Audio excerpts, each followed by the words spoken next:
So I don't know about you, but when I see this kind of stuff, I feel a little cringy. Maybe because it's uncanny or cliche, or just because it lacks creative depth. Now, my gut reaction was to simply get angry that creativity was under attack, but the more I dove into it, I began to see some glimmers of artistry. But let's be truthful. Finding creativity in AI is hard. So today I'm going to go through 3 creative tools: Comfy UI, Visual Electric, and Krea, and I'll break them down and explain how they're built, how they work, and if they're competent enough to bring on a creative apocalypse. But more importantly, I think this deep dive will reveal not just how AI is affecting creative tooling, but also the future of product design in general. So if you're into product design, AI creation tools, or just design in general, let me know with a comment, like, subscribe, and let's get into it. Okay, so before we get into the real shit, I need to talk about some nuance here. First off, nearly all of creative tools right now are using the same underlying technology. Yes, their models can differ, but their contextual tooling is just as important in shaping the structure of content. And if you're curious about the importance of context, check out this video up above. At the time of this video, contextual tools are still pretty limited, but they're getting more powerful by the day. And because it's so damn hard to build these levers and switches, basically every indie AI house is using the same one. But as we'll soon see, the real goal of making a hit AI product isn't just about the models or tools, it's about crafting a novel experience. And honestly, there's no right or wrong way to do that yet. It's just simply too new. But here's something I really want you to pay attention to while we're going through these products, and it's their lack of compositional control. Because composition control, more than anything else, is what makes AI art feel like AI slop. And that is the biggest reason why AI is still far away from replacing creative jobs at the moment. So with that said, let's start with the tool that illustrates best control over composition right now, Comfy UI. So let's open that up. So Comfy UI at the moment is a free AI program. For the most part, runs locally on your computer. And you see right now, all of this stuff right here is comfy, and it looks very intimidating for a lot of people. And it can be. I think Comfy UI is probably the most interesting, but also the most complex. But here is the underlying structure of it. So as you see right here, we have a load checkpoint. Now this is a model that I'm using. Now this is a stable diffusion model. And if I get out of here real quick, all of these models are essentially on Civit AI and other places, and these are pre-trained models. And there's different kinds of models that do different things.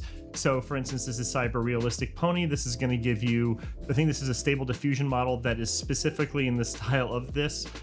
We can talk about Civit AI and their obsession with young women in a different video.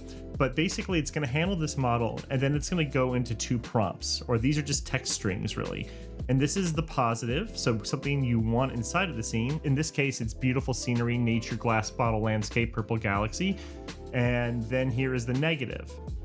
Down here is a latent image. And this latent image is essentially, think of it like snow, just a bunch of data that is going to be used to paint your picture.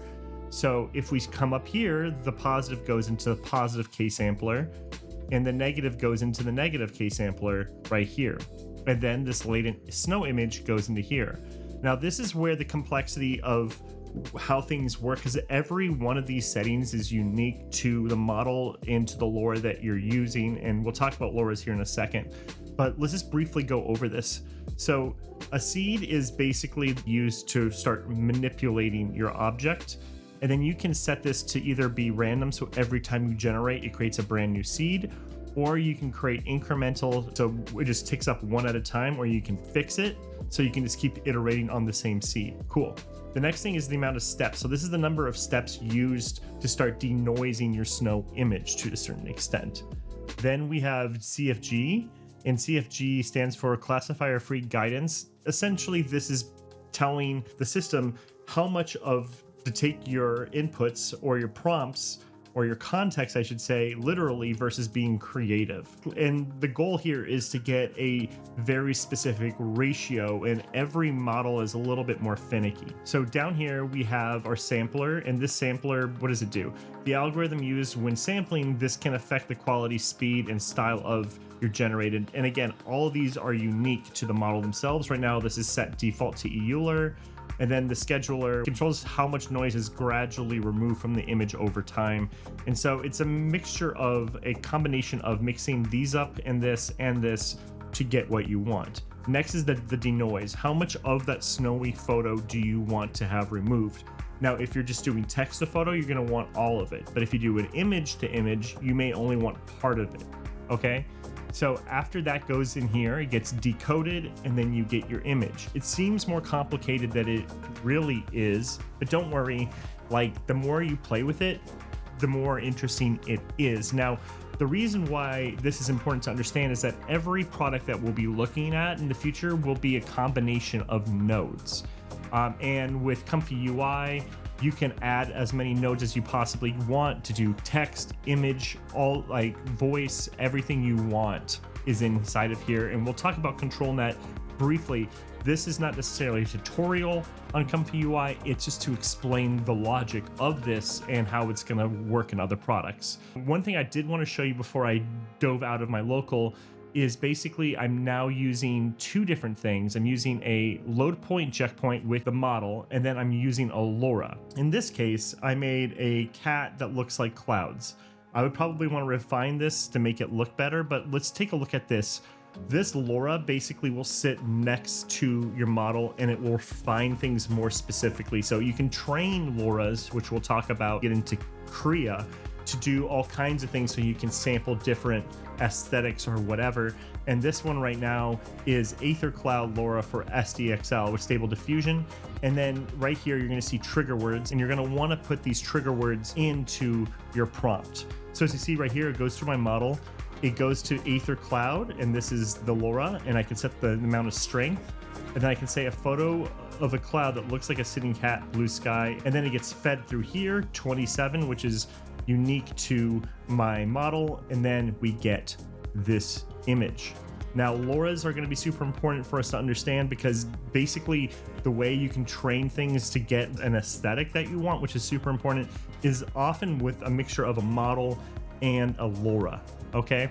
Okay, so we're going to jump into Running Hub. Now, Running Hub is a program that is online that allows you to run Comfy UI on the cloud instead of locally. The cool thing about Running Hub is that it has every model and every node you ever want, so you don't need to download them onto your system, and it doesn't chew up your GPU. However, you do have to pay for it, but it's actually really inexpensive. I got 1,000 free tokens, and they've lasted me at least a couple days, and I haven't even gone through all of them yet, so it's definitely worth the money. The cons of Running Hub is that a lot of stuff is in Chinese, and they change the name of models and nodes, so it can be a little bit confusing. So the reason why I wanted to show you this is because I want to be able to show you things in real time or close to real time so I can illustrate broader things. So right now this is ControlNet, and as you can tell right now, there's a really weird picture. That's fine. So what I want to explain here is how you can use the power of different types of nodes to start sculpting and creating composition. And this is really unique to Comfy at the moment. So let's look at this.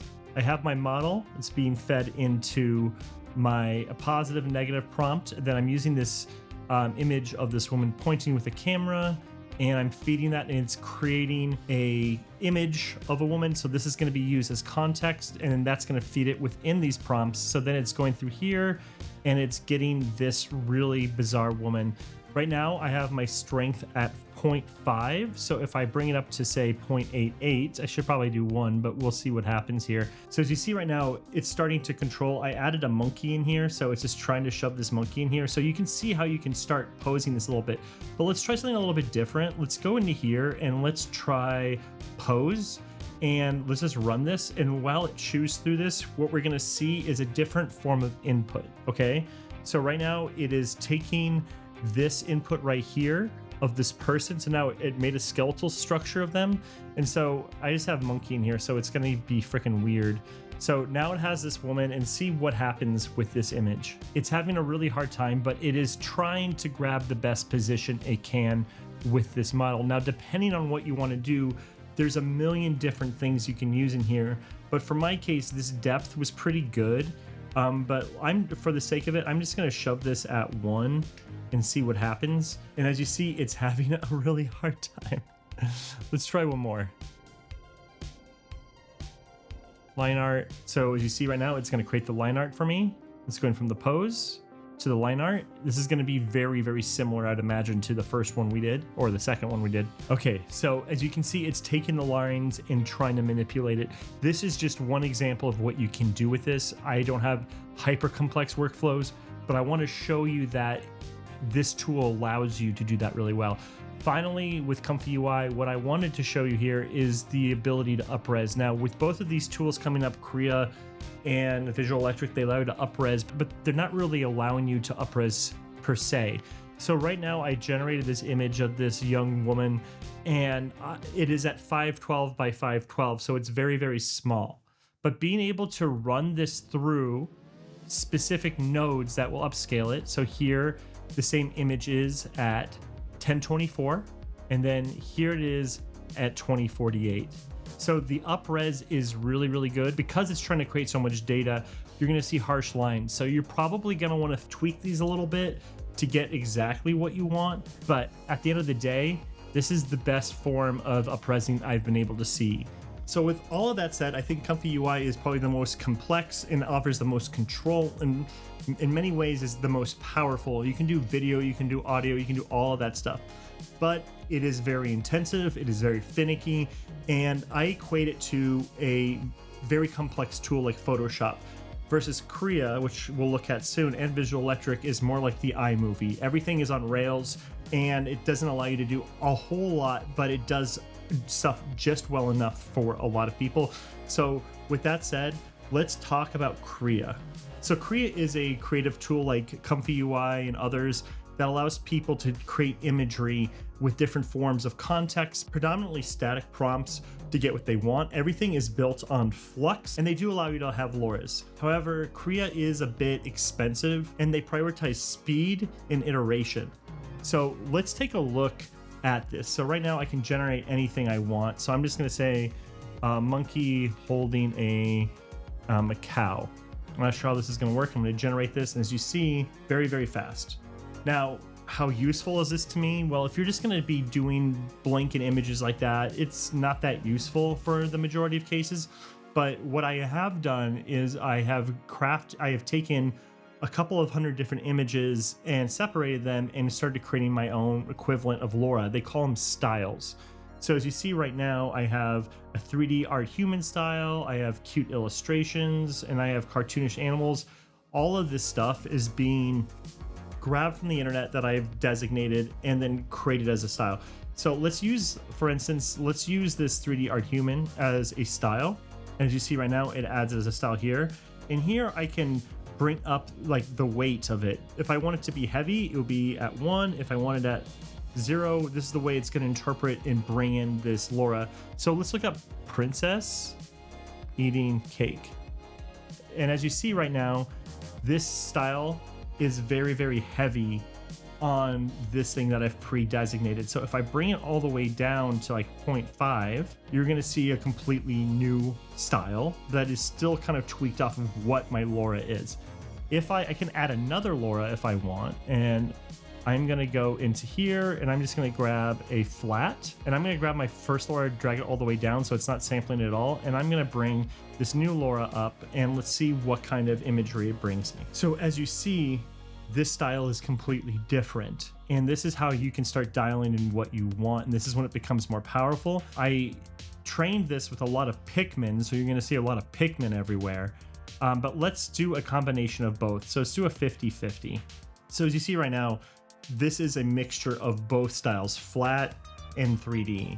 And I'm going to do one more for the hell of it because I think it's just so much fun, and I'm chewing up my tokens like it's crazy. And as you see right now, it's bringing in some Pikmin characters that I had, and it is creating this 3D style. Very cool.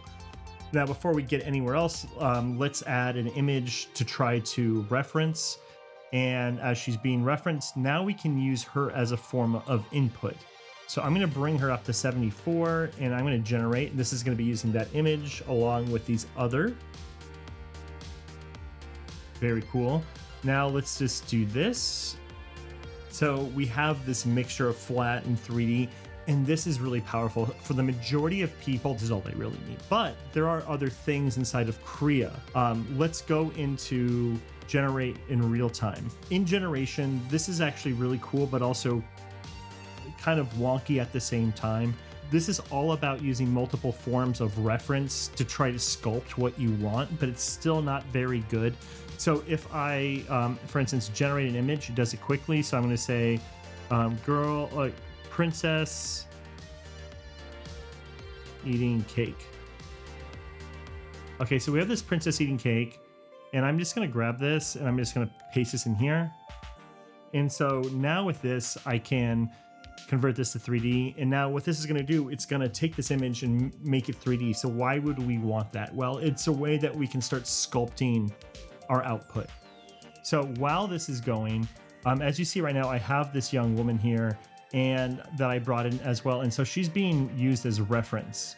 And here is the AI strength. So this essentially is basically creating new seeds and strengths at once. So like Comfy, it's kind of has all these nodes behind the scenes doing the same thing, but they're streamlining it. And while that's really cool, it removes a lot of the control and guardrails that you'd probably want. But there's pros and cons to that, which we'll talk about in a second. So right now I'm going to delete this image. And so now I have this young girl eating cake, and I'm going to pose her this way, and I'm just going to bring this up, and then I can start. Well, that's terrifying. But at the end of the day, like, your results are not going to be as good. You can, if you play with it enough, you can get some things that are usable, but it's actually not desirable. And while I would like to spend a lot of time showing you all these options like text, screen, I can add, an image of myself. It's definitely interesting, but at the end of the day, I'm not sure exactly how useful this is. Now, Krea also has the ability to enhance, and this is the final thing I want to show you in this section. Now, before they called this up-resing, I think they realized that it's not actually up-resing. There we go. And as you see right now, this up-res completely changed the way this young woman looks. First, she looks like she's 15 or 16. Here, she looks like she's in her early 20s. They just kind of completely add new things to the scene. And do I think it's an enhancement? I don't think it's necessarily that helpful, but behind the scenes, they're doing an image to image upscale workflow with a predetermined amount of tweaking to get a consistent image.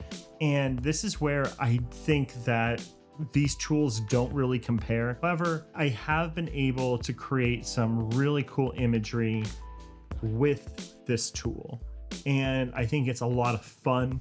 I don't think I would ethically use this because I'm training on other people's stuff to create product work or deliverables. I just think that can be an issue.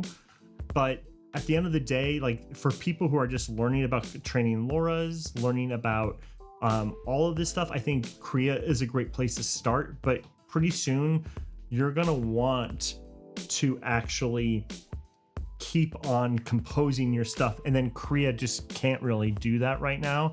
And I don't know when it will. I can't say it won't, but at this juncture, like, I'm not sure I would use this for any product level work. That said, let's talk about Visual Electric. So Visual Electric is an interesting program. They are a company out of Sausalito. Their predominant focus is in to fashion or high fidelity imagery, and they are focusing a lot on their model. Now, last year they hired someone who worked on Flux, which is the model that we were looking at, to work on their product, and they're prioritizing accuracy and iteration over speed. And from here, I used the exact same prompt, young girl eating cake in a lush garden, and it gave me this, and it allowed me to in-paint and stuff like that. We'll talk about that here in a second. But if we look at this, what they allow you to do is they pre-craft either LoRa's and or different prompts to get a consistent style. However, while you can create styles, you can't train LoRa's the way you would in Civit, AI, Comfy, or in Krea. Everything is super on rails, but they do allow you to do some things like in painting and stuff like that, but they do not allow you to have any control like with ControlNet. So let's talk about in painting. I didn't show you this in Comfy. But let's just take this young girl right here. If I want an iteration of her instead of like this little hat, I can go here and I can retouch. And let me undo that. And I'm just gonna say, let's just make her bald head. And what it's going to try to do is remove her hair and recompose the scene in an almost identical way. Now, while that's going, this is my initial image. And then I gave her glasses, right? So you can start in painting more and more. And as you see right now, she looks like a serpent monster, but she has her bald head and that works. Okay. Oh, so like this, she seems more enjoyable now. Like this could be some future world where people shave their head for style. I don't know. Now you can also do different styles here as well. So let's take this and let's retouch this and let's try the same thing and see what happens. I'm going to say bald head. This form of in painting is really cool, but they also have a form, what it's called out painting, that allows you to add more things to the scene and so that to me is really cool. You can do that in Comfy as well.